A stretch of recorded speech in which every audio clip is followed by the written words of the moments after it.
आज दोपहर में मेरा लंच में कुछ हल्का-फुल्का बनाने का दिल था, जिसमें चावल का भी मूड नहीं था, ना गोश्त और ना ही कोई सब्ज़ी। तो मैंने सोचा कि आलू तो जो है वैसे भी हमारी यानी कि डेली रूटीन में होता ही है, और आलू के बगैर हर सब्ज़ी जो है वो इनकम्प्लीट है। तो मैं बनाती हूँ आलू बड़ियाँ। सबसे पहले हमने 2 प्याज़ लेनी है, 2 टमाटर लेने हैं, साथ में से ग्राइंड कर लेना है, और 10 से 12 हमने गार्लिक क्लोव्स लेने हैं। 2 ग्लास पानी में अच्छे से ग्राइंड कर लेंगे। लहसुन जो है आप अलग से भी डाल सकते हैं, मेरे पास इस वक्त ग्राइंड नहीं था, इसलिए मैंने इसी में ऐड कर दिया। थोड़े से ऑयल में हमने जो है ये मूंग की दाल की बड़ियाँ हैं ये डाल देंगे, और ये हम 250 ग्राम्स ले रहे हैं। ऑयल हम इसी में रहने देंगे, सालन जो है हम इसका इसी में बनाएंगे। लाइट गोल्डन सा हमने इसको जो है कलर देना है। ये बड़ियाँ जो है बाज़ार में मिलती हैं, मतलब नॉर्मल किसी भी स्टोर में ये मिल जाएंगी। मैंने जो है ये किफ़ाया से ली थी, किफ़ाया चीज़अप, या जो है ये मतलब एवरी जो सुपर स्टोर्स आपके घर के पास या परचून की दुकान है, ये इजीली वहाँ पे अवेलेबल होती हैं। तो हल्का सा हमने जो है फ्राई करना होगा। कलर आप लोग देख सकते हैं। इसको जो है हफ्ते मतलब बहुत ज़्यादा डार्क नहीं करना। अब यहाँ पर जो है जैसे ये फ्राई हुई मैंने निकाल लिया, और इसी जो है पतीली में हमने इसका सालन बनाना है। तो प्याज और टमाटर जो है हमने एक साथ ग्राइंड कर लिया था, इसका कच्चापन हमने बिल्कुल ख़त्म करना है। हमने इसको बहुत ज़्यादा भूनना है, इसकी भुनाई करनी है। यहाँ पर जो है मैंने इसके अंदर एक भरा हुआ ग्लास और पानी का डाल दिया है। अब टमाटर और प्याज जो है हमारा जब अच्छी तरह से पक जाएगा, इसके अंदर जो है मैं अभी आलू ऐड कर दूंगी, और आलूओं के साथ ही जो है ना हम इसकी बुनाई भी करेंगे।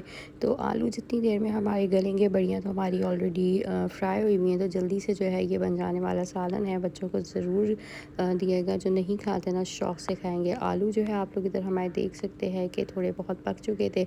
इसकी मैंने बुनाई बहुत अच्छे से करी है, क्योंकि प्याज में जो है ना जो स्मेल होती है वो इसके अंदर ना है। 2 चम्मच हमने पिसा हुआ धनिया डालना है। 1 चम्मच हम लोग इसके अंदर नमक का ऐड करेंगे। इसके बाद जो है इसके अंदर मैं ऐड कर रही हूँ लाल पिसी हुई मिर्चें, ये हमने इसके अंदर 1 चम्मच ऐड करना है। और इसके बाद जो है हम इसके अंदर ऐड कर रहे हैं हल्दी पाउडर। हल्दी पाउडर 1 से 1.5 चम्मच अच्छा भरा हुआ इसके अंदर ऐड कर दें। अब यहाँ पर जो है स्पाइसेस इसके अंदर ये डल चुके हैं, और इसकी हम भुनाई करेंगे। आलू जो है आप लोग चेक कर लीजिएगा कि किस तरह से जो है डन हुए। जब आलू आपके हाफ से थोड़ा सा ज़्यादा डन हो जाए ना, जब हमने इसके अंदर बढ़िया ऐड करनी होगी। अभी मसाले की इसमें भुनाई हो जाए, धनिया का कच्चापन ख़त्म हो जाए, तो देन मैं इसके बाद जो है इसके अंदर पानी डालकर साथ में जो है बढ़िया ऐड कर दूँगी। अभी मैंने इसके अंदर थोड़ी सी इमली ऐड करी है, और हाफ़ टेबल स्पून इसमें इमली का ऐड कर दें।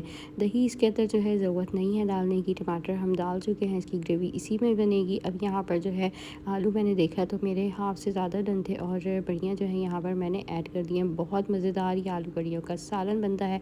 इसमें थोड़ा सा जो है 1 से 1.5 ग्लास के करीब पानी ऐड करें, जितना आपको शोरबा चाहिए। थोड़ा सा गाढ़ा ही जो है ये अच्छा लगता है, बहुत ज़्यादा ओवर कुक नहीं करिएगा। जितना आपने शोरबा रखना है उस हिसाब से बस इसमें पानी डाल दें, थोड़ी देर पकाएं, कच्चापन सब ख़त्म हो जाए तो आपने इसके अंदर हरा धनिया डाल देना है। और यहाँ पर जो है आलू बड़ियों का सालन हमारा रेडी हो गया है। जब दाल गोश्त और कोई ऐसी सब्ज़ी खाने का दिल ना होना, तो आप इस जो है सालन को बनाएं, और बहुत मज़ेदार ये बनती हैं। बहुत जो है ना लोग इसको घर के अंदर भी जो है बढ़िया बनाते हैं, और दाल वगैरह को ग्राइंड करके इसमें मसाले डालकर इसको जो है सुखाया जाता है।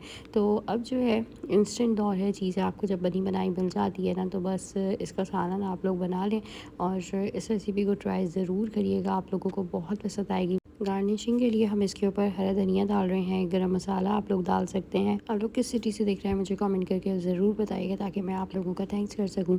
आप लोगों से मिलूंगी नेक्स्ट वीडियो में। Don't forget to subscribe my channel. Video को लाइक एंड शेयर कर दें।